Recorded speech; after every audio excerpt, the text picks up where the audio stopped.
नमस्कार, एक बार फिर से आप सभी का स्वागत है हमारे YouTube channel target only exam पे, है ना। जिसमें हम लोग पढ़ रहे थे भारत का भूगोल। भारत के भूगोल में हम लोग पढ़ चुके थे भारत के बेसिक जानकारी और भारत के पर्वत के बारे में। आज हम सभी पढ़ेंगे भारत के नदियों के बारे में, है ना। तो आइए जानते हैं। भारत में लगभग 400 नदियाँ हैं, जिसमें 14 बड़ी तथा 44 मंझौली नदियाँ, है ना। तो भारत में लगभग कितनी नदियाँ हैं? 400। देखिए तीनों चीज़ में है। सबसे ज़्यादा कितना बताया? भारत में लगभग 400 नदियाँ हैं, जिसमें से 14 बड़ी नदियाँ और 44 मंझौली नदी है। मतलब सभी में 4-4 आ रहा है ना। तो पूछ देगा कि भारत में लगभग कितनी नदियाँ? 400, है ना। सबसे बड़ी नदियाँ कितनी हैं? 14 और मंझौली नदी कितनी? 44। तो देखिए कोई नदी जिसने क्षेत्र का जल लेकर समुद्र में मिलती है उसे उस नदी का बेसिन या द्रोणी कहा जाता है ना। देखिए आपका नदी का 3 भाग होता है। एक होता है आपका उसका माउथ होता है ना, और उसका एक ओरिजिन होता है और उसका बेसिन होता है। 3 ही चीज़ होता है ना। मतलब एक जहाँ से वो ओरिजिनेट होती है और दूसरा जहाँ ख़त्म होती है और तीसरा उसका बीच का भाग, है ना। तो बीच के भाग को क्या बोलते हैं? बेसिन या द्रोणी बोलते हैं। तो देखिए यदि बेसिन 20,000 किलोमीटर से बड़ी है तो ऐसी नदियों को बड़ी नदी कहते हैं ना। तो बोला जाता है यदि बेसिन जो है 20,000 वर्ग किलोमीटर से बड़ी है तो ऐसी नदियों को क्या कहते हैं? बेसिन बड़ी नदी बोलते हैं। तो देखिए 20,000 किलोमीटर से बड़ी क्या हुआ? मतलब उसका जो अपवाह क्षेत्र है, समझिए ना। जब उसका अपवाह क्षेत्र है, जितने एरिया पर उसका जल का विस्तार होगा, फैलाव होगा, तो वो अगर 20,000 वर्ग किलोमीटर से ज़्यादा होगा तो वैसे नदी क्या बोलते हैं? बड़ी नदी बोलते हैं। और जिन नदियों का बेसिन 2,000 किलोमीटर से छोटा हो, 20,000 किलोमीटर से छोटा होगा, है ना, तो उसको 2,000 किलोमीटर से क्या होगा? छोटा होगा, तो ऐसी नदियों को छोटी नदी कहा जाता है ना। तो देखिए 20,000 वर्ग किलोमीटर से ज़्यादा होगा उसको बड़ी नदी बोल दिया, और 2,000 वर्ग किलोमीटर से छोटा होगा उसको क्या बोल दिया? छोटी नदी बोल दी। तो मंझौली नदी किसको बोल देंगे? जिसका अपवाह क्षेत्र जो है 2,000 वर्ग किलोमीटर से लेकर 20,000 वर्ग किलोमीटर तक होगा, उसको बोल देंगे मंझौली नदी। तो किसी नदी में मिलने वाली सभी छोटी नदियों को उसकी सहायक नदी कहा जाता है ना। तो जैसे देखिए कोई नदी है, उसमें से कोई छोटी नदी आकर मिलती है तो उस नदी को क्या बोलते हैं? सहायक नदी, है ना।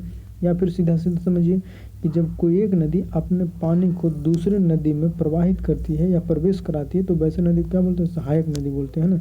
यदि कोई नदी 2 शाखाओं में विभाजित हो जाती है तो वे शाखाएं क्या बोला जाता है? वितरिका कहलाती है ना। तो बोला जाता है कि अगर कोई नदी है और उसकी शाखा 2 भागों में बट गई है ना, तो वो शाखाओं को क्या बोलते हैं? वितरिका बोलते हैं। हम लोग डिस्ट्रीब्यूटरीज बोलते हैं ना। हम लोग उसको क्या बोलते हैं? डिस्ट्रीब्यूट हो जाता है तो डिस्ट्रीब्यूटरीज बोलते हैं, ठीक है। अब जब 2 आपका शाखा एक साथ मिल जाता है तो उसको ट्रिब्यूटरीज बोलते हैं ना। तो देखिए नदी जिस क्षेत्र में समाप्त होती है उसे उसका मुहाना कहते हैं, माउथ बोलते हैं हम लोग, है ना। जहाँ पे नदी समाप्त होती है जिस क्षेत्र में, उसको क्या बोलते हैं? मुहाना बोलते हैं। मैदानी क्षेत्रों से प्रवाहित होने वाली नदियाँ अपने साथ किसको लेकर जाता है? सिल्ट या गाद को लेकर चलती है तथा समुद्र तट पर इस सिल्ट से डेल्टा का निर्माण करती है। क्या निर्माण करती है? डेल्टा को निर्माण करती है ना। तो बोला जाता है कि नदियाँ जो है वो आपका डेल्टा का निर्माण कब करता है? जब वो सिल्ट को लेकर जाता है, ठीक है। जब वो सिल्ट को लेकर जाती है तो वो डेल्टा का निर्माण करती है। गंगा ब्रह्मपुत्रा द्वारा निर्मित सुंदरबन डेल्टा विश्व का सबसे बड़ा डेल्टा है ना। गंगा ब्रह्मपुत्रा द्वारा निर्मित सुंदरबन डेल्टा विश्व का सबसे बड़ा डेल्टा है ना। गंगा ब्रह्मपुत्रा द्वारा निर्मित जो सुंदरबन डेल्टा है वो किसका है? विश्व का सबसे बड़ा डेल्टा। आपको बताया था सुंदरबन डेल्टा है जो किस लिए जाना जाता है? सुंदरबन दो चीज़ के लिए, एक तो मैंग्रोव ट्रीज के लिए जाना जाता है, मैंग्रोव प्लांट के लिए, है ना, और दूसरा रॉयल बंगाल टाइगर के लिए जाना जाता है ना।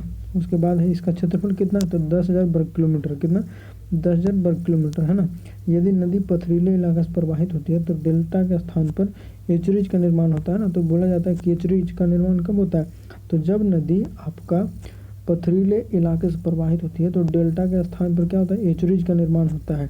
जैसे कि देखिए जो पश्चिम भारत में जो पश्चिम की तरफ प्रवाहित होने वाली नदियां हैं, जैसे आप ले लीजिए भारत में पश्चिम की तरफ प्रवाहित होने वाली 2 प्रमुख नदियां हैं, एक है आपका ताप्ती और दूसरा है आपका नर्मदा।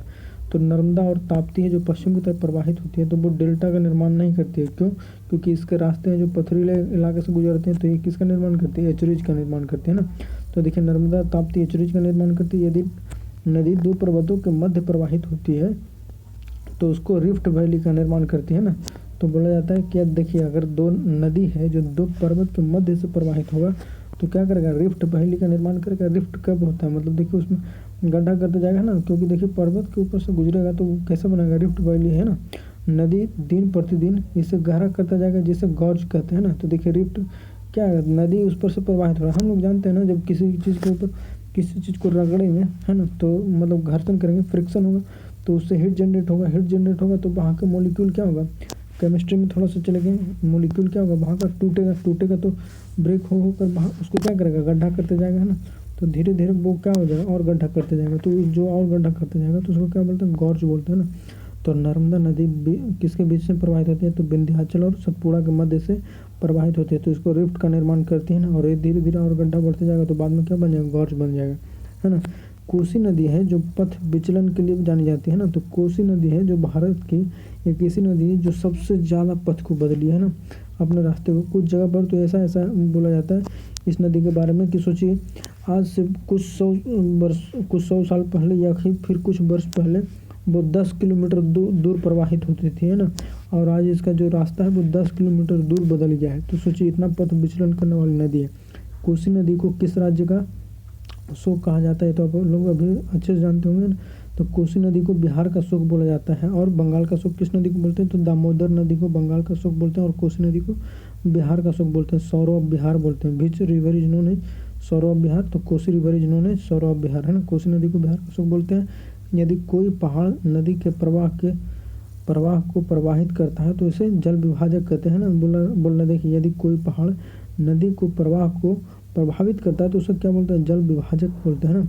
नदी के प्रवाह को रोकेगा तो क्या होगा, वहाँ पे जल विभाजक का काम करेगा। तो देखिए, अरावली और पश्चिमी घाट प्रसिद्ध जल विभाजक है ना। तो अरावली और पश्चिमी घाट क्या है, प्रसिद्ध जल विभाजक है। भारत की 77% नदियों का जल बंगाल की खाड़ी एवं 23% नदियों का जल कहाँ गिरता है, अरब सागर। तो अरब सागर किधर है, तो देखिए अरब सागर जो है वो पश्चिम में है, और आपका बंगाल की खाड़ी किधर है, पूरब है ना।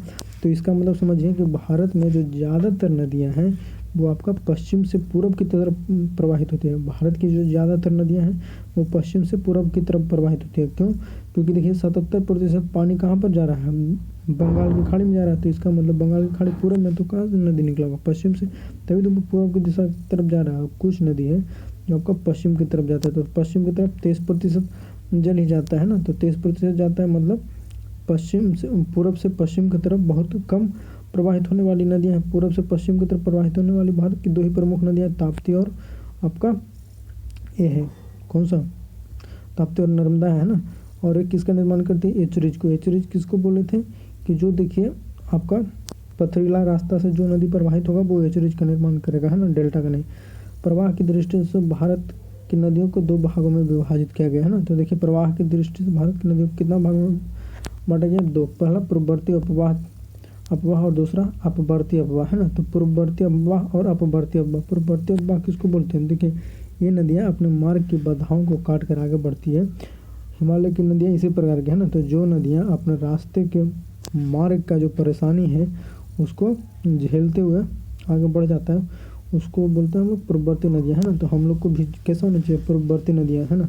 रास्ते में कितना भी मुश्किल आए है ना, हम लोग को भी पूर्ववर्ती नदी से सीख लेना चाहिए कि रास्ते में कितना भी बाधा है ना, उसको चीरते हुए आगे निकलना है ना। जैसे हिमालय से निकलने वाली नदियाँ हैं, जैसे क्या पूर्ववर्ती नदियाँ, अपवर्ती नदियाँ बोलते हैं। ये नदियाँ ढाल की ओर बहती है, और प्रायद्वीपीय नदियाँ इसी श्रेणी में आती है ना। तो कौन सा नदी है जो अपवर्ती नदी है, जो ढाल की ओर बहती है, और प्रायद्वीपीय नदियाँ इसी श्रेणी में आती हैं। भारतीय नदियों को 2 अन्य श्रेणियों में भी वर्गीकृत किया गया है ना। भारत के जो नदियाँ हैं उसको 2 अलग अलग और भागों में बांटा गया है।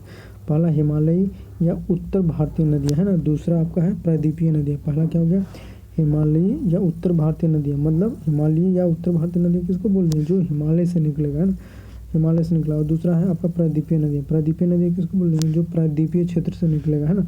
तो उत्तर भारतीय नदियों में कौन कौन आ गया, इन नदियों का उद्गम जो है उत्तर भारत के ग्लेशियर से होता है ना, उत्तर भारत के ग्लेशियर से होता है, या गोमती पीलीभीत के दलदली से निकलती है। हिमालयी नदियाँ को 1/4 जल ग्लेशियर के पिघलने से प्राप्त होती है। विंध्याचल और अरावली से निकलने वाली कुछ नदियाँ भी इन्हीं नदियों में मिलती है। उसके बाद हिमालयी नदी अपेक्षाकृत क्या है, युवा है, अभी इनका मार्ग निश्चित नहीं हुआ है। अंततः इनमें बाढ़ आती रहती है ना, बाढ़ आ जाती है। कभी पानी ज़्यादा आ गया तो क्या हो जाएगा, बाढ़ आ जाएगा, फ्लड हो जाएगा।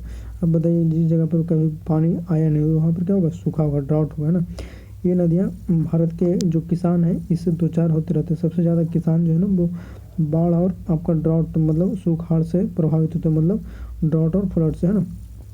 क्योंकि उससे ज़्यादा फसल चौपट होता है। शहर में लोगों को तो कम प्रभावित होते हैं ना, बाढ़ से हो या सुखाड़ से हो, उनको तो पैसा पॉकेट में है, बिजनेस चल रहा है, अच्छा खाने को मिल जाता है। लेकिन सबसे ज़्यादा जो पैदा करते हैं उनको दिक्कत होता है। गाँव में हमारे किसान को देख लीजिए, हालत कितना ख़राब है। ये नदियाँ, वो सब अलग बात है, आगे बढ़ते हैं। ये नदियाँ नर्म धरातल से प्रवाहित होती हैं, अतः मुहाने पर डेल्टा का निर्माण करती हैं। ये नदियाँ नर्म धरातल से प्रवाहित होती हैं, अतः मुहाने पर डेल्टा का निर्माण करती हैं। इन नदियों में वर्ष भर जल रहता है, अतः इनमें नववहन का संभावना है ना। तो बोला जाता है जो हिमालय से प्रवाहित होने वाली नदियाँ हैं वो क्या होता है, नर्म धरातल से प्रवाहित होती है तथा इसमें डेल्टा का निर्माण होता है। और साथ ही साथ जो हिमालय से निकलने वाली नदियाँ हैं उसमें साल भर पानी रहता है ना, क्योंकि वो ग्लेशियर से निकलता है। तो ग्लेशियर में क्या होता है, वो धीरे धीरे पिघलते रहता है, पानी आते रहता है। तो जिसमें सालों भर पानी रहेगा उसमें नाव भी चल सकता है। तो इसमें नौ परिवहन या वाटर ट्रांसपोर्टेशन का भी जो है पॉसिबिलिटीज जो हाई है ना। उसके बाद है दूसरा प्रायद्वीपीय नदियाँ। इन नदियों का उद्गम क्या, पश्चिमी घाट है ना। कौन सा, पश्चिमी घाट है। वर्षा जल से जलापूर्ति होती है। इसमें पानी कैसे आता है, वर्षा जल से आता है। ग्रीष्म ऋतु में इनमें जल का अभाव हो जाता है। गर्मी के दिन में क्या होता है, पानी बहुत कम हो जाता है, क्योंकि यहाँ पर तो ग्लेशियर है नहीं, मतलब आपका वो है हिमखंड तो है नहीं कि उससे पिघल के पानी आते रहेगा नदी में, है ना। तो गर्मी के दिन में यही कारण है कि पानी कम हो जाता है। कावेरी इसका एकमात्र अपवाद है, क्योंकि उसे ग्रीष्मकालीन एवं शीतकालीन दोनों ही मानसूनों से जल प्राप्त होता है ना। तो कावेरी इसका अपवाद क्यों, क्योंकि भारत में देखिए दो तरीके का मानसून होता है, एक ग्रीष्मकालीन मानसून होता है, एक शीतकालीन मानसून होता है ना। तो शीतकालीन मानसून जो है वो उसका होता है ना, तो इसमें दोनों के कारण बारिश होता है, इसलिए कावेरी नदी में पानी अच्छा रहता है ना। प्रायद्वीपीय नदियाँ अपेक्षाकृत क्या है, प्रौढ़ है। प्रायद्वीपीय नदियाँ अपेक्षाकृत प्रौढ़ है तथा यह अपना मार्ग निर्धारित कर चुकी है। इसका मतलब क्या हो गया, जो हिमालय से निकलने वाली नदियाँ हैं वो जवान है, जबकि आपका प्रायद्वीपीय नदियाँ जो है वो थोड़ा उम्रदराज है या बूढ़ा बोल सकते हैं उसके रिस्पेक्ट में, है ना। अपेक्षाकृत शांत भूमि पर बहने के कारण ये छोटे डेल्टाओं का निर्माण करते हैं ना। अपेक्षाकृत क्या होगा, शांत भूमि पर बहने के कारण ये डेल्टा का निर्माण, छोटे डेल्टा का निर्माण करते हैं। कृष्णा और गोदावरी का डेल्टा मिलकर एक हो गया है ना। कृष्णा और गोदावरी नदी का डेल्टा मिलकर क्या हो गया, एक हो गया। ताप्ती नदी के बाद अधिकांश नदियाँ बंगाल की खाड़ी में गिरती है ना। ताप्ती और आपका नर्मदा नदी के बाद ज़्यादातर नदियाँ कहाँ गिरती है, बंगाल की खाड़ी में। आपको बता दिए हैं ना कि 77% पानी जो कहाँ जाता है, बंगाल की खाड़ी में, और 23% पानी जो कहाँ जाता है, आपका अरब सागर में, है ना। तो सीधा बात है, ज़्यादातर नदियाँ जो है आपका बंगाल की खाड़ी की तरफ प्रवाहित होती है। कर्नाटक की शरावती, केरल की पेरियार इसका अपवाद है ना। भारत में बहने वाली सबसे बड़ी नदी कौन है, गंगा। इसकी लंबाई लगभग 2525 किलोमीटर, कुछ बुक में 2526 किलोमीटर भी देते हैं, कुछ में 2510 किलोमीटर भी देते हैं, है ना। आप सीधा 2500 किलोमीटर याद रखिए, 2525 किलोमीटर याद रखिए। ब्रह्मपुत्रा की लंबाई कितना, 2900 किलोमीटर है ना, परंतु भारत में इसके अपवाह क्षेत्र मात्र 700 किलोमीटर है। तो ब्रह्मपुत्रा नदी है जो भारत विश्व के 10 सबसे लंबी नदियों में से आती है ना आपका। और इसका अपवाह क्षेत्र कितना है, अपवाह क्षेत्र भी बहुत ज़्यादा है, लेकिन भारत में इसकी जो लंबाई क्षेत्र है वो 700 किलोमीटर है ना। ये कहाँ से बहती है, चाइना से शुरू होती है ना, मानसरोवर से निकलती है, चाइना से प्रवाहित होती है, भारत में आती है, भारत से बांग्लादेश में जाती है, बांग्लादेश के बाद ये सुंदरबन डेल्टा बनाती है ना, और पानी को अपना बे ऑफ बंगाल या बंगाल की खाड़ी में डाल देती है। भारत की सबसे चौड़ी नदी है ना। तीस्ता सबसे तेज गति से बहती है ना। तीस्ता नदी है जो सबसे तेज प्रवाहित होने वाली नदी है। ब्रह्मपुत्रा के पास सर्वाधिक सहायक नदियाँ है ना। तो बोला जाता है भारत की कौन सी नदी के पास सर्वाधिक सहायक नदियाँ हैं, तो ब्रह्मपुत्रा नदी। गंगा का बेसिन सबसे बड़ा है ना। गंगा का बेसिन जो है वो कितना है, 9 लाख वर्ग किलोमीटर। सोचिए 9 लाख वर्ग किलोमीटर। आपको बताए थे भारत का जो कुल क्षेत्रफल है वो कितना है आपका, 32 लाख वर्ग किलोमीटर है ना। तो सोचिए उसमें 9 लाख वर्ग किलोमीटर सिर्फ कौन है, गंगा ही है भाई, है ना। असम में सर्वाधिक, इसमें इसका मतलब ये नहीं है गंगा जो है इंडिया के साथ साथ आपका बांग्लादेश में भी बहता है ना। असम में सर्वाधिक नदियाँ, बोला जाता है किस राज्य में सबसे ज़्यादा नदियाँ, तो सर्वाधिक नदियाँ है ना। भारत में सबसे छोटी नदी सब मिला के लगभग कितना नदी है, 400 है ना। बड़ी नदियाँ कितना है, 14, और मझली नदी कितना है आपका, 44 है। आपको बताए थे कि जो बड़ी नदी किसको बोलते हैं, जिसका अपवाह क्षेत्र है जो 20,000 वर्ग किलोमीटर से ज़्यादा होता है ना। मझली नदी किसको बोलते हैं, जिसका अपवाह क्षेत्र 2,000 वर्ग किलोमीटर से 20,000 वर्ग किलोमीटर तक होता है। छोटी नदी किसको बोलते हैं, जिसका अपवाह क्षेत्र 2,000 वर्ग किलोमीटर से कम हो, है ना। उसके बाद हरियाणा में मात्र एक नदी है, कौन है, घग्गर है। हरियाणा में कौन सा नदी है, तो घग्गर है। आपका टीएमसी 1000 मिलियन क्यूबिक फीट है ना। नदी जल के कुल मानक को व्यक्त करता है। टीएमसी क्या है, 1000 मिलियन क्यूब किसको व्यक्त करता है, नदी जल की मात्रा को व्यक्त करता है ना। उसके बाद है क्यूसेक, क्यूबिक फीट पर सेकंड। नदी के जल के प्रवाह को क्या, नदी के जल के प्रवाह को व्यक्त करता है ना।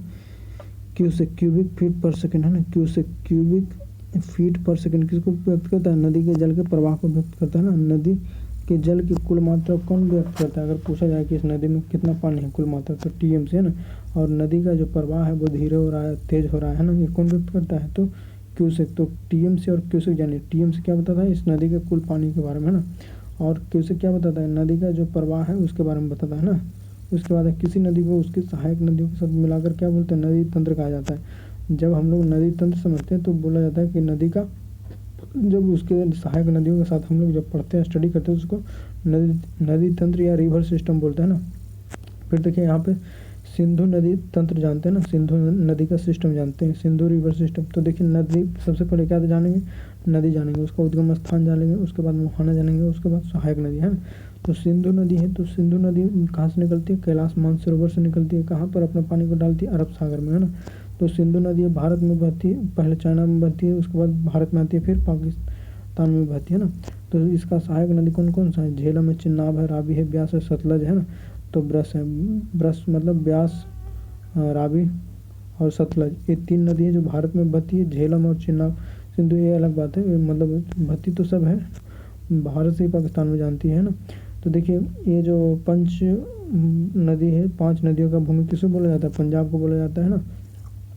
और दूसरा आपको बता रहे हैं, देखिए इसमें टोटल 6 नदी है ना।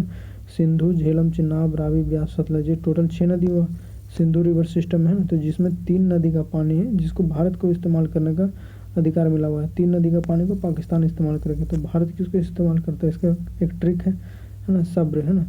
तो ब्रश है आपका, तो ब्रश से हो गया, ब्यास हो गया, रावी हो गया और सतलज हो गया है ना। ब्यास का ब्रश से कौन गया?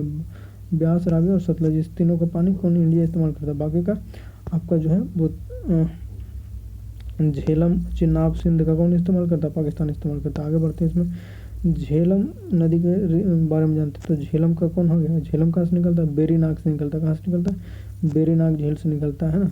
और किस में जाकर मिल जाता है? चिनाब नदी में जाकर मिल जाता है ना। तो इसका सहायक नदी कौन है? झेलम नदी का सहायक नदी है किशन गंगा है ना। तो आपका बेरीनाग कहाँ पे है? तो श्रीनगर के झेलम तट पर ही है ना, श्रीनगर में है, झेलम तट पर ही है। उसके बाद है देखिए आपका चिनाब है ना, श्रीनगर है, जो आपका श्रीनगर में कौन सा है? झेलम नदी के तट पर बेरीनाग झील है ना। उसके बाद देखिए चिनाब जो कहाँ से निकलता है? बारालाचा से निकलता है, बारालाचा से निकलता है और सिंधु नदी में जाकर मिल जाता है। सिंधु नदी का सहायक नदी है। उसके बाद इसका कौन सा सहायक नदी है? तो चंद्रा एवं भागा है। चंद्रा एवं भागा किस नदी का सहायक नदी है? तो चिनाब नदी का ना। जम्मू जो है चिनाब के तट पर ही स्थित है, जम्मू जो है चिनाब के तट पर स्थित है। तो जम्मू किसके तट पर है? तो चिनाब के तट पर। उसके बाद है रावी नदी कहाँ से निकलती है? रोहतांग दर्रा से निकलती है ना, हिमाचल प्रदेश के रोहतांग दर्रा से निकलती है। उसके बाद है आपका चिनाब में जाकर मिल जाती है। कहाँ पे? चिनाब में जाकर मिल जाती है। फिर लाहौर जो है रावी नदी पर स्थित है ना। लाहौर जो है किस नदी पर स्थित है? तो रावी नदी के तट पर स्थित है। लाहौर शहर जो है किस नदी के तट पर स्थित है? तो रावी नदी के तट पर। उसके बाद है ब्यास कहाँ से निकलता है? ये भी हिमाचल प्रदेश के रोहतांग दर्रा से निकलता है ना, रोहतांग दर्रा से। उसके बाद है हरि के बैराज के पास सतलज से मिल जाता है। हरि के बैराज के पास किससे मिल जाता है? सतलज के पास। हरि के बैराज से ही इंदिरा गांधी नहर निकाली गई है ना। तो बोला जाता है हरि के बैराज से कौन सा नहर निकला है? इंदिरा गांधी। और इंदिरा गांधी नहर सबसे ज़्यादा किस राज्य के लिए जीवनदायिनी बना? तो वो है राजस्थान के लिए है ना। उसके बाद है आपका सतलज है, जो कहाँ से निकलता है? राक्षस ताल से निकलता है ना, तिब्बत के राक्षस ताल से निकलता है। जो मानसरोवर झील है उसी के बगल में राक्षस ताल है, वहाँ से निकलता है सतलज निकलता है ना। और ये कहाँ जाकर मिलता है? चिनाब नदी में मिलता है। कहाँ पे? पाकिस्तान में जाकर है ना। भांगड़ा नागल बांध जो है कौन सा नदी पे है? तो सतलज नदी पर है। भांगड़ा नागल बांध जो है कौन सा नदी पे? सतलज पे। अब हम लोग गंगा नदी सिस्टम के बारे में जानते हैं, गंगा रिवर सिस्टम के बारे में, गंगा नदी तंत्र के बारे में जानते हैं। तो गंगा जो कहाँ से निकलता है? गंगोत्री से निकलता है। और कहाँ जाकर मिलता है? बंगाल की खाड़ी में। गंगा सहायक नदी है। तो देखिए इसका बहुत सारा सहायक नदी है ना। तो बाएं तट पे जैसे देखिए आप जहाँ से गंगा निकलता है तो उससे आप खड़ा हो जाइए, जिस तरफ ही प्रवाहित हो रहा है ना, तो उसके जो दाएं तरफ नदी होगा उसको दाएं तट पर बोलेंगे, और जो बाएं तरफ होगा उसको बाएं तट पर। तो देखिए आपका गंगा के जो बाएं तट से आकर बाएं तरफ से आकर जो गंगा मिलती है वो है रामगंगा है, शारदा एवं सरजू है, घाघरा है, गंडक है ना, बूढ़ी गंडक है आपका। उसके बाद है आपका कोसी है और महानंदा है। जबकि दाएं तट पर कौन सा है? जमुना है, टोंस है, तमसा है, सोन है, दामोदर है ना। तो जमुना और सोन है जो बड़ी नदियां हैं आपका। उसके बाद नोट में गंगा उद्गम के समय भागीरथी के नाम से जानी जाती है ना। गंगा का जहाँ उद्गम होता है उस जगह पर क्या नाम है इसका, भागीरथी। देव प्रयाग में अलकनंदा से मिलने पर गंगा का जन्म होता है ना। तो गंगा शुरू में नहीं बनता है ना, गंगा जो है, गंगा कैसे बनता है आपका, अलकनंदा और आपका भागीरथी, दो अलग अलग ट्रिब्यूटरीज बोल लीजिए, है ना। तो ये जब आकर दो शाखाएं आकर आपस में मिलती है कौन सी जगह पर, देव प्रयाग में, है ना। तो इस गंगा का निर्माण बोलते हैं, उसके आगे गंगा बोलते हैं इसको। इस नदी को 3 भागों में विभाजित किया गया है ना। सहारनपुर तक, उत्तर प्रदेश के सहारनपुर तक ऊपरी गंगा बोलते हैं, और सहारनपुर से बनारस तक मध्य गंगा बोलते हैं ना। और बनारस से गंगा सागर तक को इसको क्या बोलते हैं, निम्न गंगा बोलते हैं ना। गंगा सागर जो आपका बंगाल में पड़ता है। बंगाल में गंगा 2 भागों में विभक्त हो जाती है। कितने भागों में, 2 भागों में, है ना। अब शुरू में इसका आपका ट्रिब्यूटरी या शाखा 2 था, कौन कौन सा, भागीरथी और अलकनंदा, जो मिलकर देवप्रयाग में क्या हो जाता है, एक हो जाता है, और उसको गंगा के नाम से जानते हैं। लेकिन बंगाल में जो जाता है तो 2 भागों में बढ़ जाता है ना। तो डिस्ट्रीब्यूटरी हो जाता है। भारत में भागीरथी जो है, भागीरथी हुगली तथा बांग्लादेश में पद्मा नाम से जानते हैं ना। तो इसका कितना हो जाता है, भागीरथी हुगली नाम से जाना जाता है तथा बांग्लादेश में इसको पद्मा बोलते हैं ना। पद्मा और ब्रह्मपुत्रा के मिल से कौन सा बनता है, मेघना का उदय होता है ना। देखिए भारत से जो आपका गंगा की एक शाखा जो जाती है उसको बोलते हैं पद्मा, है ना। और पद्मा में ही आकर ब्रह्मपुत्र मिलता है, तो किसका नाम उदय होता है, मेघना का। गंगा को भारत की राष्ट्रीय नदी घोषित किया गया है ना। गंगा को भारत का राष्ट्रीय नदी घोषित किया गया है। गंगा का भारत का राष्ट्रीय नदी घोषित किया। आप बताइए राष्ट्रीय जलीय जीव कौन है, तो गंगा नदी में पाए जाने वाले जो डॉल्फिन मछली है उसको भारत का राष्ट्रीय जलीय जीव भी घोषित किया गया है ना। स्विस क्या है, मीठे पानी की डॉल्फिन को राष्ट्रीय जलीय जंतु घोषित किया गया है ना। देखिए प्रधानमंत्री की अध्यक्षता में गंगा बेसिन अथॉरिटी का गठन किया गया है, जिसमें कुछ केंद्रीय मंत्री, राज्य के चीफ मिनिस्टर और कुछ आपका NGO होते हैं ना, नॉन गवर्नमेंट ऑर्गेनाइजेशन भी शामिल होते हैं। उत्तराखंड, उत्तर प्रदेश, बिहार, झारखंड, पश्चिम बंगाल से होकर आपका गंगा बहती है। गंगा कौन कौन से राज्य से गुजरती है, तो उत्तराखंड, उसके बाद उत्तर प्रदेश, फिर बिहार, झारखंड और पश्चिम बंगाल। तो भारत में गंगा कितने राज्य से गुजरते हैं, तो 5 राज्य से, है ना। उसके बाद है जमुना। जमुना देखिए कहाँ से निकलती है, जमुनोत्री से, है ना। उत्तर काशी के एक जगह है जमुनोत्री, वहाँ से यमुनोत्री से निकलता है जमुना। और कहाँ पे मिलता है, प्रयागराज में आकर मिल जाता है गंगा से ना। किससे मिल जाता है, प्रयागराज में। प्रयागराज का पुराना नाम क्या था, इलाहाबाद था, है ना। प्रयागराज का पुराना नाम कहाँ था, इलाहाबाद, है ना। तो प्रयागराज में संगम है, वहाँ पर मिल जाता है गंगा से।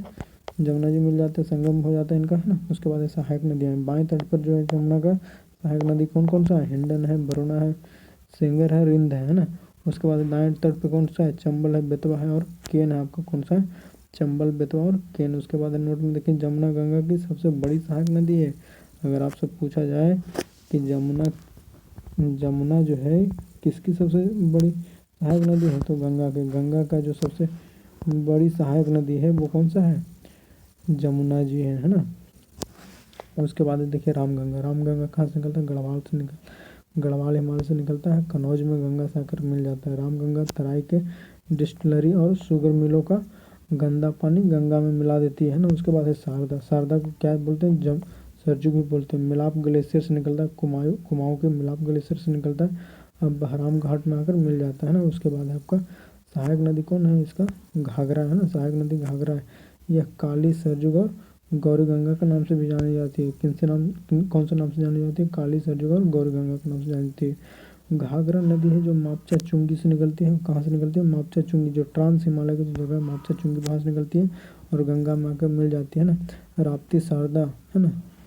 इसका क्या है आपका, राप्ती और शारदा जो है इसका सहायक नदी है ना। घाघरा कहाँ पे आगे गंगा से मिलती है, तो छपरा में, है ना। बिहार का एक जिला भी है ना छपरा, और शहर भी है। तो छपरा के जगह पास में आकर बिहार से में मिल जाती है घाघरा नदी, है ना। गंडक कहाँ से निकलती है, नेपाल के हिमालय से निकलती है ना। बिहार में सोनपुर है, सोनपुर में आकर मिल जाती है। सोनपुर बताइए किस लिए प्रसिद्ध है, तो एशिया में सोनपुर सबसे बड़ा पशु मेला के लिए प्रसिद्ध है ना। यहाँ पर हर साल कार्तिक महीना में सबसे बड़ा पशु मेला लगता है। नेपाल में नारायणी और शालिग्राम नामों से जानी जाती है ना। नेपाल में नारायणी और शालिग्राम नामों से जानी जाती है ना इसको। गंडक नदी को नेपाल में किस नाम से जाना जाता है, नारायणी और शालिग्राम के नाम से। उसके बाद कोसी कहाँ से निकलती है, पूर्वी नेपाल से निकलती है, गंगा में मिल जाती है ना। उसके बाद है 7 छोटी नदियां हैं जिन्हें नेपाल में सप्तकोशी कहा जाता है ना। तो तो इनको मिलकर कौन बनता है, कोसी। मार्ग विक्षेपण के लिए जानी जाती है। सबसे ज़्यादा मार्ग विक्षेपण का मतलब क्या होता है, सबसे ज़्यादा अपने प्रवाह के क्षेत्र को बदलती है ना, जो इसका नदी के प्रवाह का जो रास्ता है उसको सबसे ज़्यादा विचलनशील है, इसका सबसे ज़्यादा बदलता है। इसी के कारण आपका रास्ता बदलेगा तो बाढ़ आने की संभावना ज़्यादा रहेगा। तो बिहार में सबसे ज़्यादा इससे प्रभावित होता है ना, बिहार में ही सबसे ज़्यादा रास्ता बदला तो बिहार में सबसे ज़्यादा प्रभावित होता है। तो बिहार का शोक भी बोला जाता है कोसी नदी को, सौरव बिहार भी बोला जाता है ना। उसके बाद बताइए पश्चिम बंगाल का सौरव, पश्चिम बंगाल किसको बोलते हैं, वेस्ट बंगाल, जिन्होंने सौरव वेस्ट बंगाल, तो उसको बोलते हैं दामोदर नदी को, है ना। उसके बाद है गोमती। गोमती कहाँ से निकलती है, पीलीभीत का दलदली क्षेत्र से निकलती है, गाजीपुर में आके गाजीपुर में गंगा से मिल जाती है। सहायक नदी कौन है, सुई है, बरना है। लखनऊ और जौनपुर किसके तट पर है, गंगा गोमती के तट पर। तो beach cities on the Gomti coast, है ना, गोमती के तट पर। गोमती बैंक बोलेंगे, कोस्ट नहीं बोलेंगे। कोस्ट जो होता है वो समुद्र का होता है, बैंक जो होता है वो रिवर का होता है, किनारा होता है ना। तो नदी के किनारे को बोलते हैं बैंक बोलते हैं, और समुद्र के किनारे को कोस्ट बोलते हैं ना। ये इंग्लिश का थोड़ा सा डिफरेंस समझिए आप। तो लखनऊ और जौनपुर है जो गोमती के तट पर आकर बसता है ना। लखनऊ है जो उत्तर प्रदेश की राजधानी है, और जौनपुर एक जिला भी है। अब देखिए सोन है, सोन नदी कहाँ से निकलती है, अमरकंटक के पठार से निकलती है, पटना के पास आके गंगा में मिल जाती है ना। रिहंद इसका क्या है, रिहंद है इसका सहायक नदी है। सोन, स्वर्ण रेखा व रामगंगा में सोने के कण पाए जाते हैं ना। सोन, स्वर्ण रेखा व रामगंगा, ये 3 नदी है भारत का जहाँ पे क्या मिलता है, सोने के कण मिलते हैं ना। उसके बाद है दामोदर। दामोदर का क्या बोलते हैं, छोटा नागपुर के पठार से निकलती है ना। उसके बाद है हुगली नदी में जाकर मिल जाती है, हुगली नदी में जाकर मिल जाती है। इसके सहायक नदी कौन है, जमुनिया, है ना। बंगाल का शोक कहा जाता है। फिर देखिए टोंस या तमसा। टोंस नदी क्या बोलते हैं, तमसा बोलते हैं। कहाँ निकलती है, तैमूर की पहाड़ी से निकलती है। इलाहाबाद में गंगा से मिल जाती है ना। बिहार जलप्रपात की, बिहार जलप्रपात इसी नदी पर है। कौन सा नदी पर है, बिहार जलप्रपात इसी नदी पे है ना। उसके बाद देखिए चंबल है। चंबल कहाँ से निकलती है, जानापात पहाड़ी से निकलती है और जमुना जी में जाकर मिल जाती है ना। महोक, सबा और इंदौर इसके किनारे पर है ना। उसके बाद आपका सहायक नदी महोक, सबा, इंदौर का जो जिला है वहाँ पर जानापात के पहाड़ी से निकलते हैं और जमुना जी में मिल जाते हैं। उसके बाद है सहायक नदी काली, सिंधु और पार्वती, बनास है। उसके बाद है चुलिया जलप्रपात है जो किस पे है, चुलिया जलप्रपात है जो चंबल नदी पे है ना। चंबल घड़ियालों के लिए जानी जाती है। चंबल किसके लिए जाना जाता है, घड़ियाल के लिए जाना जाता है ना। बेतवा है। बेतवा कहाँ से निकलता है, रायसेन। रायसेन है विंध्य पर्वत का जो है, विंध्य पर्वत से का जो क्षेत्र है रायसेन, रायसेन से निकलता है। रायसेन एक जिला है आपका कहाँ का, मध्य प्रदेश का, है ना। हमीरपुर जमुना जी में आकर मिल जाता है। हमीरपुर नामक जगह पे जमुना जी में आकर मिल जाता है ना। वो खोरछा जो है मध्य प्रदेश के बेतवा के तट पर है। वो खोरछा जो है किसके तट पे है, बेतवा नदी के तट पे है। उसके बाद है केन है। केन कहाँ से निकलता है, विंध्य पर्वत से निकलता है, मध्य प्रदेश के विंध्य पर्वत से निकलता है। बांदा में जमुना जी से आकर मिल जाता है ना। ब्रह्मपुत्र कहाँ से निकलता है, तिब्बत में निकलता है, तिब्बत के कैलाश मानसरोवर से, है ना। मानसरोवर बहुत ही पवित्र जगह है हिंदुओं के लिए, है ना। कैलाश में ही बोला जाता है कि भगवान शंकर का क्या था, निवास स्थान था, है ना। बंगाल की खाड़ी में आकर मिलता है। सहायक नदी कौन है, दाएं तट पर इसका है तीस्ता है, मानस है, धनसिरी है, गंगा है ना। बाएं से कौन है, बराक नदी इससे आकर मिलती है। ब्रह्मपुत्र विभिन्न क्षेत्रों में भिन्न भिन्न नामों से जानी जाती है। तिब्बत में इसको तीसांगपो बोला जाता है ना। अरुणाचल प्रदेश में इसको दिहांग के नाम से जानते हैं। असम में लोहित के नाम से जानते हैं ना। उसके बाद है आपको बांग्लादेश में जमुना के नाम से जानते हैं। सर्वाधिक सहायक नदी ब्रह्मपुत्र की है ना। विश्व का सबसे बड़ा नदी द्वीप कौन सा है, मांजुली द्वीप है ना। मांजुली द्वीप जो है आपका, मांजुली द्वीप है जो विश्व का सबसे बड़ा नदी द्वीप है। किस नदी में है, ब्रह्मपुत्र नदी में, है ना। उसके बाद है माही। माही कहाँ से निकलती है, अरावली की पहाड़ियों से निकलती है और खंभात की खाड़ी में जाकर गिर जाती है। खंभात की खाड़ी और मन्नार की खाड़ी कहाँ पे है आपका, ये दोनों है आपका, माफ कीजिएगा, खंभात की खाड़ी जो है गुजरात में, है ना। उसके बाद है लूनी। लूनी कहाँ पे है आपका, अरावली पहाड़ी अजमेर में, है ना। उसके बाद कच्छ का रण है ना। अरावली की पहाड़ी जो है अजमेर से निकलती है। अरावली की पहाड़ी के अजमेर से निकलती है ना। लूनी नदी और कच्छ के रण में जाकर विलुप्त हो जाती है ना। कच्छ का रण किस लिए प्रसिद्ध है, तो जंगली गधों के लिए, है ना। उसके बाद है और कच्छ के रण में ही क्या है आपका, कच्छ के रण में ही है आपका सर क्रिक, है ना, जो विवादित क्षेत्र है किसके बीच में, भारत और पाकिस्तान के बीच में। सहायक नदियाँ कहाँ पे हैं आपका, इसका जवाई है जो राजस्थान में है ना। साबरमती। साबरमती कहाँ से निकलती है, अरावली की पहाड़ी जो अजमेर है वहाँ से निकलती है, अरावली की अजमेर से निकलती है, अरावली की पहाड़ी से अजमेर से निकलती है और खंबात की खाड़ी गुजरात में जाकर गिर जाती है ना। अहमदाबाद किसके तट पर है, तो साबरमती नदी के तट पर है अहमदाबाद, है ना। महानदी, महानदी कहाँ से निकलती है, सिहवा पहाड़ी से निकलती है जो मध्य प्रदेश में है, मध्य प्रदेश के सिहवा पहाड़ी से निकलती है और बंगाल की खाड़ी में जाकर मिल जाती है। कटक किस नदी के तट पर है, तो महानदी के तट पर है। कटक किस नदी के तट पर है, महानदी के तट पर, है ना। ब्राह्मणी कहाँ से निकलती है, छोटा नागपुर के पठार से निकलती है। ब्राह्मणी कहाँ से निकलती है, छोटा नागपुर के पठार से निकलती है और बंगाल की खाड़ी में जाकर गिरती है, बंगाल की खाड़ी में जाकर गिरती है ना। राउरकेला किस नदी के तट पर है, तो ब्राह्मणी नदी के तट पर है। राउरकेला शहर जो है किस नदी के तट पर है, तो ब्राह्मणी नदी के तट पर है। राउरकेला कहाँ पे पड़ता है, तो आपका उड़ीसा में पड़ता है। राउरकेला कहाँ पे पड़ता है, उड़ीसा में। स्वर्ण रेखा कहाँ पे है, स्वर्ण रेखा छोटा नागपुर के पठार से निकलती है और बंगाल की खाड़ी में जाकर गिरती है। स्वर्ण रेखा किस शहर के, स्वर्ण रेखा नदी के तट पर कौन सा प्रसिद्ध शहर है, तो जमशेदपुर, है ना। जमशेदपुर किस नदी के तट पर है, तो स्वर्ण रेखा नदी के तट पर। जमशेदपुर किस नदी के तट पर है, तो स्वर्ण रेखा नदी के तट पर, है ना। जमशेदपुर का दूसरा नाम क्या है, स्टील सिटी या फिर टाटा भी बोलते हैं ना, टाटा स्टील सिटी के नाम से जाना जाता है ना। टाटा नगर भी इसको बोलते थे पहले। उसके बाद है देखिए नर्मदा नदी, नर्मदा नदी कहाँ से निकलती है, अमरकंटक के पठार से निकलती है, मध्य प्रदेश के अमरकंटक के पठार से निकलती है, खंभात की खाड़ी में जाकर गिरती है। इसके सहायक नदी कौन है, तवा है। नर्मदा नदी अनेक जलप्रपात के लिए जानी जाती है ना। कपिल जलप्रपात है, दूधधारा जलप्रपात है, धुआंधार जलप्रपात है ना। दूधधारा जलप्रपात और धुआंधार जलप्रपात किस नदी पर है, तो नर्मदा नदी पर, है ना। ताप्ती कहाँ से निकलती है, मध्य प्रदेश के मूलताई से निकलती है ना। ताप्ती नदी मध्य प्रदेश के मूलताई से निकलती है और खंभात की खाड़ी में जाकर गिर जाती है। किसका निर्माण करती है, एचरीज का निर्माण करती है। एचरीज किसको बोलते हैं, जब कोई भी नदी, है ना, पथरीले रास्ते से गुजरते हुए जब ये आपका मुहाने तक जाती है ना, अपनी नदी को जब दूसरे जल स्रोत में अपने पानी को डिस्चार्ज करती है, वहाँ पर प्रवाहित करती है, तो वो एचरीज का निर्माण करता है ना। तो यही कारण है कि ये एचरीज बनाती है। गोदावरी नदी, गोदावरी नदी कहाँ से निकलती है, न्यामकेश्वर से निकलती है ना। न्यामकेश्वर से निकलती है, नासिक महाराष्ट्र, महाराष्ट्र का एक जगह है, शहर है नासिक, वहाँ के न्यामकेश्वर से निकलता है, बंगाल की खाड़ी में जाकर गिरती है। सहायक नदी कौन है, केनगंगा है, बेनगंगा है, वर्धा, इंद्रवती, मंजीरा है ना। गोदावरी को दक्षिण की गंगा भी बोलते हैं। किस नदी को दक्षिण की गंगा बोलते हैं, गोदावरी नदी को। बिरध गंगा भी बोलते हैं ना। बिरध गंगा या दक्षिण गंगा किसको बोलते हैं, गोदावरी को बोलते हैं। यह दक्षिण भारत की सबसे पुरानी नदी है। दक्षिण भारत की सबसे पुरानी नदी कौन है, तो गोदावरी है। भारत में बहने वाली दूसरी सबसे बड़ी नदी है ना। तो गंगा नदी के बाद भारत में बहने वाली सबसे दूसरी बड़ी नदी कौन है, तो गोदावरी है ना।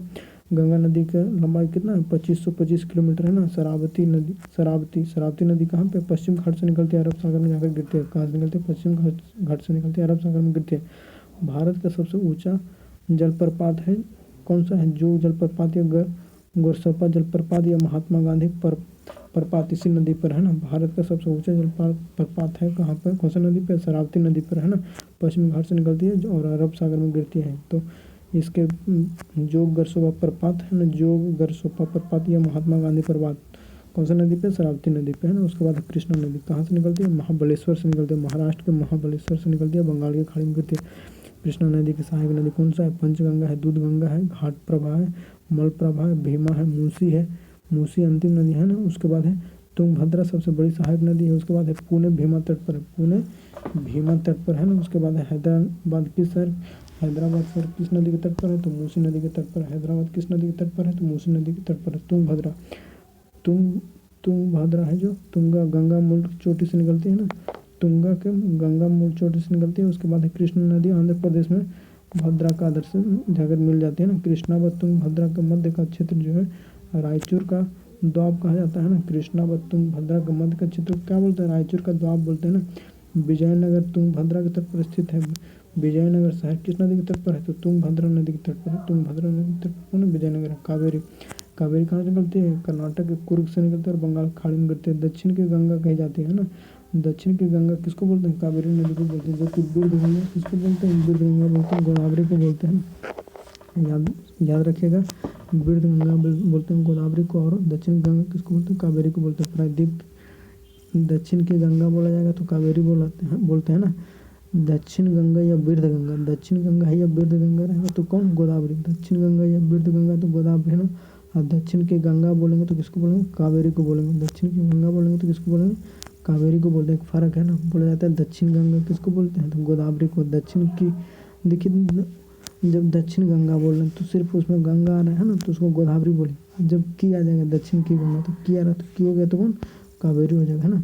तो प्रायद्वीपीय की एकमात्र नदी किसमें है, वर्ष भर जल रहता है ना। कावेरी नदी एकमात्र प्रायद्वीपीय नदी है जिसमें वर्ष भर जल रहता है। तो साल भर इसमें पानी क्यों रहता है, क्योंकि इसमें आपका दोनों तरफ का जो मानसून है, शीत मानसून और ग्रीष्म, आपका जो शीत मानसून और ग्रीष्मकालीन मानसून है, दोनों मानसून से कावेरी नदी में बारिश होता है ना, जिसके कारण कावेरी नदी में पानी रहता है। अन्य नदियाँ कौन सा, दमन की प्रसिद्ध नदी है दमन गंगा, है ना। गोवा की प्रसिद्ध नदियाँ कौन सा, मांडवी और जुआरी, है ना। केरल की सबसे बड़ी नदी कौन सा है, भारतभुजा या पेरियार, है ना। उसके बाद है आपका मणिपुर की प्रसिद्ध नदी कौन है, बराक, है ना। मणिपुर की प्रसिद्ध नदी कौन है, बराक है। इस पर तिपाही मुख्य परियोजना निर्माणाधीन है। तिपाही मुख्य परियोजना किस पर निर्माणाधीन है, मणिपुर पर। इसी के साथ इस चैप्टर को समाप्त करते हैं। उम्मीद करते हैं आपको बहुत पसंद